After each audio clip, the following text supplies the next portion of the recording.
এই 21 ফেব্রুয়ারি 21শে ফেব্রুয়ারিকে সশস্ত্র সালাম জানাচ্ছি। কারণ পৃথিবীর কোনো দেশ ফর মাদার টাং মাতৃভাষার জন্য এত স্যাক্রিফাইস করেনি। এম আই রাইট বস? হ্যাঁ।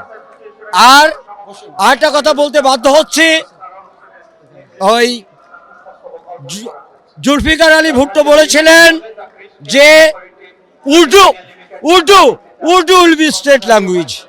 আমরা ঘৃণা ভরে প্রত্যাখ্যান করেছিলাম। আল্লাহ পাক অহংকারকে পছন্দ করে না। আরও না বলে পারছি না। ওরা মনে করেছিল, ধৃষ্টতার সাথে বলেছিল 10টায় বাংলাদেশকে আক্রমণ করব, 12টায় সবাই শেষ হয়ে যাবে, আমরা মাস্তি করব না। ম্যান প্রপোজেস, আল্লাহ ডিসপোজেস। আরেকটা কথা না বলেই পাচ্ছি না, লাইক ফাদার লাইক সান। অনারেবল তারেক রহমান সাহেব জিন্দাবাদ, বাংলাদেশ জিন্দাবাদ, সবার আগে বাংলাদেশ। প্রথম বাংলাদেশ আমার, শেষ বাংলাদেশ, জীবন বাংলাদেশ আমার, মরণ বাংলাদেশ, বাংলাদেশ বাংলাদেশ বাংলাদেশ।